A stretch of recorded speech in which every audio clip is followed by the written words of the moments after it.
Youth کی بات پاکستانی سیاست میں اکثر ہوتی ہے، لیکن الیکشن کے دنوں میں کچھ زیادہ ہی ہونا شروع ہو جاتی ہے۔ ابھی آپ نے دیکھا کہ شہباز شریف نے یوتھ کے ساتھ ایک میٹنگ کی،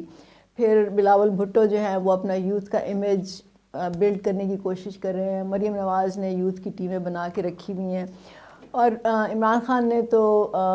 یوتھ کو اسپیشلی فوکس کیا تھا، اور ظاہر ہے کہ ان کے پاس سوشل میڈیا، ان کی ٹیم بہت اسٹرانگ تھی، تو ان کا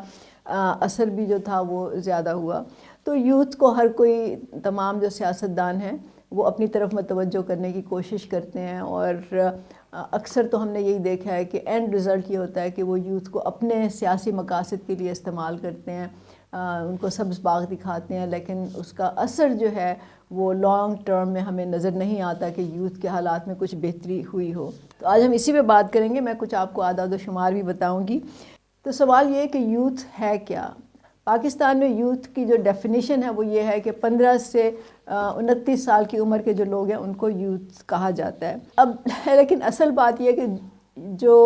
سیاستدان ہیں وہ کس چیز میں انٹرسٹڈ ہیں؟ وہ اس چیز میں انٹرسٹڈ ہیں کہ اس وقت ووٹرز کی تعداد جو ہے پاکستان میں وہ 128 ملین کے قریب ہے، اسے تھوڑی سی زیادہ ہے، اور یوتھ کا شیئر اس میں جو ہے وہ 44% سے تھوڑا سا زیادہ ہے، مطلب بہت بڑی تعداد جو ہے وہ ووٹرز کی ہے اس وقت۔ تو اسی لیے آپ کو نظر آتا ہے کہ سیاستدان ان کو کیسے ہٹ کرنے کی کوشش کر رہے ہیں یا ان کو اپنی طرف متوجہ کرنے کی کوشش کر رہے ہیں۔ لیکن جب یوتھ کی بات ہوتی ہے تو یہ ایک جنرلٹیز میں ہوتی ہے، مطلب یہ ایک عمومی یوتھ کی بات کرتے ہیں، لیکن یوتھ جو ہے پاکستان میں وہ ایک ہوموجینس یا یونیفارم کلاس نہیں ہے، مطلب یہ نہیں ہے کہ سارے یوتھ جو ہیں وہ ایک ہی جیسے ہیں اور آپ سب کو ایک ہی لاٹھی سے ہانک سکتے ہیں۔ یوتھ پاکستان میں وہ بھی کلاس بیسس پہ تقسیم ہے، جس طرح کہ پاکستان کی باقی آبادی ہے۔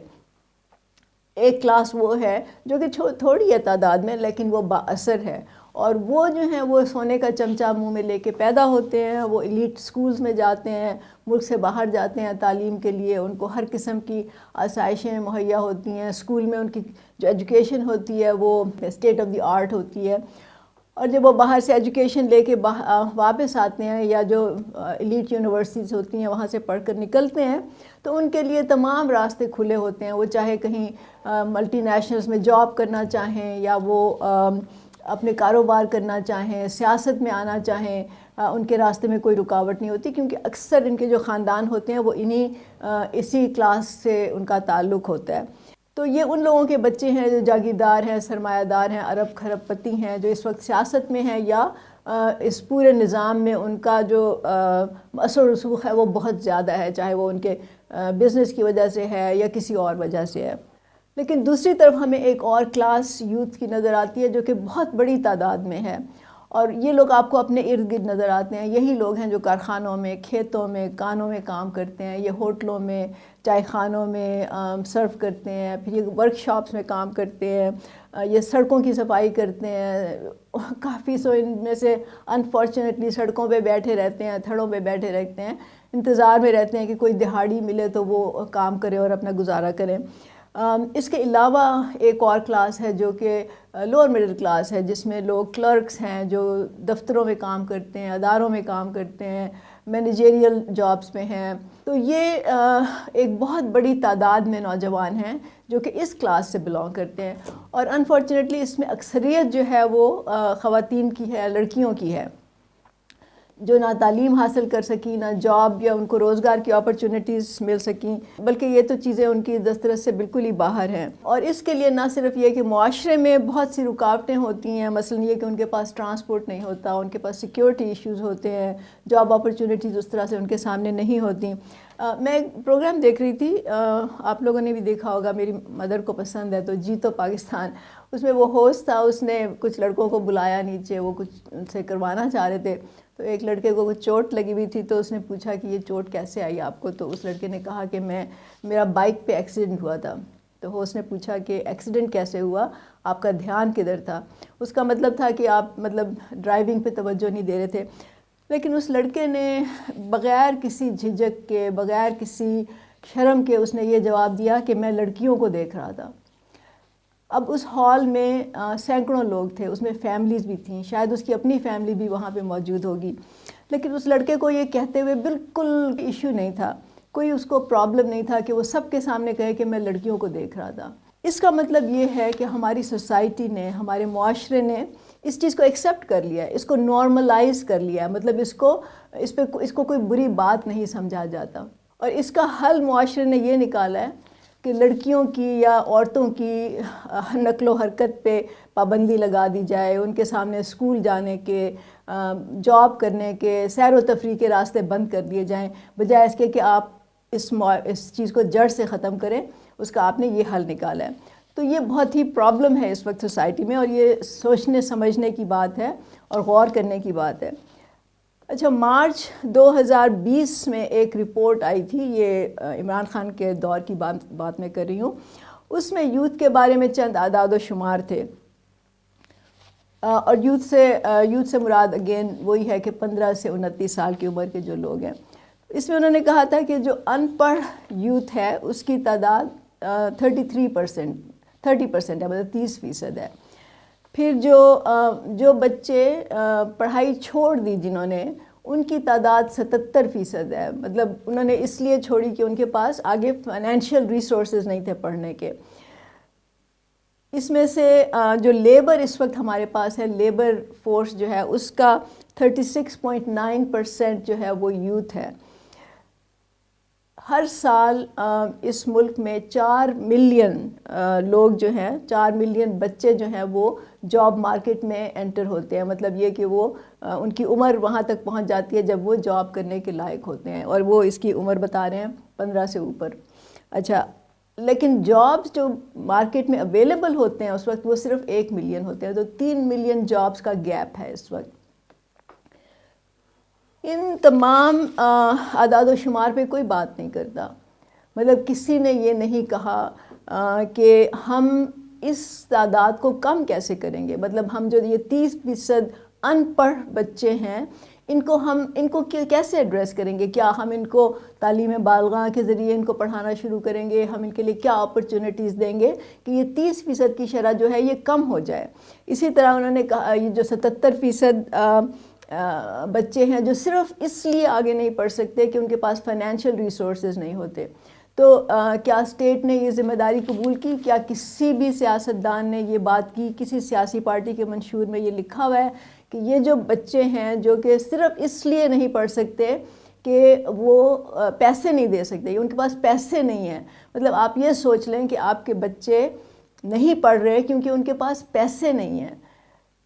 میرا خیال ہے کہ یہ بہت ہی ایک شرم کا مقام ہے کسی بھی قوم کے لیے، کسی بھی ملک کے لیے، اور کسی کے پاس اس کا کوئی حل نہیں ہے۔ حل مطلب کوئی تلاش کرنے کی کوشش ہی نہیں کر رہا، کوئی بات ہی نہیں کر رہا اس چیز پہ۔ اسی طرح جو ہر کوئی روزگار کی بات کرتا ہے، مطلب آپ کو معلوم ہے یہ سب جو سیاستدان ہیں جن میں کہ تمام جو پارٹیاں ہیں یہ آپ کو یوتھ پروگرام دیتی ہیں، اس میں ٹریننگ ہوتی ہے، اس میں بلا سود قرضے ہوتے ہیں، اس میں اسکالرشپ ہوتے ہیں، اس میں لیپ ٹاپ ہوتے ہیں، اس میں پتہ نہیں کیا کیا یہ لوگ وعدے کرتے ہیں۔ لیکن پرابلم یہ ہے کہ ان اعداد و شمار کو سامنے رکھتے ہوئے کوئی پلاننگ نہیں ہوتی، تو اسی لیے یہ جو پرابلم ہے یہ اسی طرح ہے کیونکہ اس کو ایڈریس نہیں کیا جا رہا پراپرلی۔ ابھی حال ہی میں وزارت تعلیم نے یعنی کہ گورنمنٹ آف پاکستان نے کچھ اعداد و شمار جاری کیے تھے، اس میں انہوں نے بتایا کہ جو آؤٹ آف اسکول بچے ہیں، یعنی وہ بچے جو اسکول نہیں جا رہے، ان کی تعداد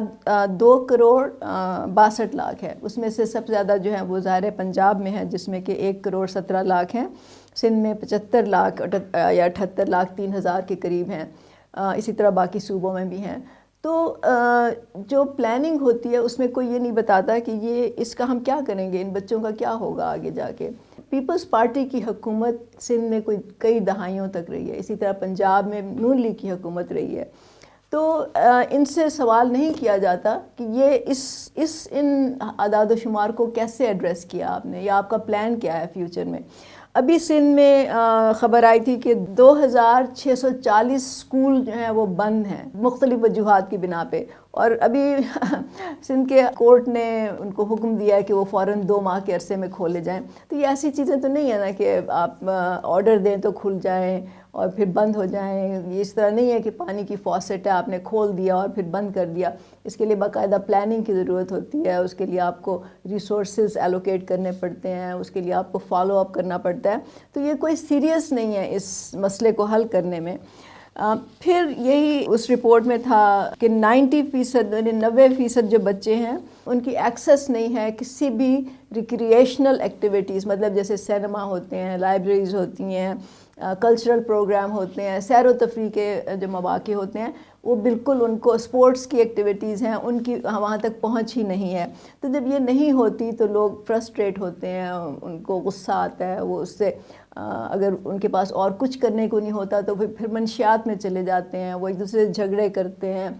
جو چھوٹے جرائم ہوتے ہیں ان کی تعداد زیادہ ہو جاتی ہے, معاشرے میں انتشار ہوتا ہے. تو اس لیے ان چیزوں کو ایڈریس کرنا بہت ضروری ہے. اس طرح کے بہت سے